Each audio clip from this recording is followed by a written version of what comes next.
Hi అండి. నమస్తే. నేను మీ Kalyani. Welcome back to Kalyani creations. ఈరోజు వీడియోలో పచ్చి శనగపప్పు కొబ్బరి కర్రీని ఎలా తయారు చేసుకోవాలో చూపించబోతున్నాను. ఈ శనగపప్పు కర్రీ ఏమైనా ఇంట్లో కూరగాయలు లేనప్పుడు ఇలా ట్రై చేసి చూడండి. చాలా టేస్టీగా ఉంటుంది. ముందుగా ఈ కర్రీ కోసం ఒక కప్పు తీసుకుని అందులోకి ఒక 1 కప్ పచ్చి శనగపప్పుని వేసుకోండి. శనగపప్పుని శుభ్రంగా కడిగి 2 అవర్స్ పాటు వాటర్ పోసి నానబెట్టండి.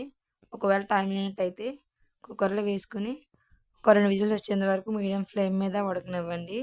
శనగపప్పు మరీ మెత్తగా ఉడకనివ్వకుండా మీడియం ఫ్లేమ్ మీద ఉడకనివ్వండి. ఉడికిన తర్వాత శనగపప్పు ఈ విధంగా బద్దలా ఉండేలా చూసుకోండి. మరి మెత్తగా స్మాష్ అవ్వకుండా చూడండి. 1 టీ స్పూన్ కారం, 1 టీ స్పూన్ సాల్ట్ వేసి బాగా కలపండి. ఆ శనగపప్పులోని వాటర్ అంతా ఎగిరిపోయేంత వరకు మరొక 5 మినిట్స్ ఉడకనివ్వండి.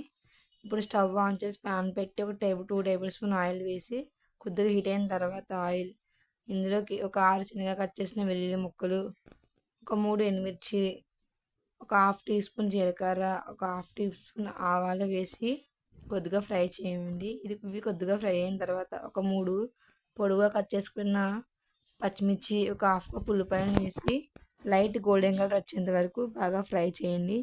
ఈ విధంగా ఫ్రై అయిన తర్వాత మనం ఏ కప్పుతో అయితే శనగపప్పు తీసుకుంటామో అదే కప్పుతో ఒక కప్పు పచ్చి కొబ్బరిని వేసుకుని ఫ్రై చేయండి. ఒక పావు టీ స్పూన్ పసుపు కూడా వేసి బాగా ఫ్రై చేయండి. ఇవి కొద్దిగా ఫ్రై అయిన తర్వాత ముందుగా ఉడకబెట్టుకున్న శనగపప్పుని అందులో వేసుకుని బాగా కలుపుకోండి. కలిపి ఒక 5 మినిట్స్ పాటు ఫ్రై చేయండి. శనగపప్పులోని వాటర్ అంతా ఎగిరిపోయి శనగపప్పు పొడి పొడిలాడుతా కర్రీ వచ్చేలాగా బాగా ఫ్రై చేయండి. ఎంతో రుచికరంగా ఉండే కొబ్బరి శనగపప్పు కర్రీ రెడీ అయిపోయింది.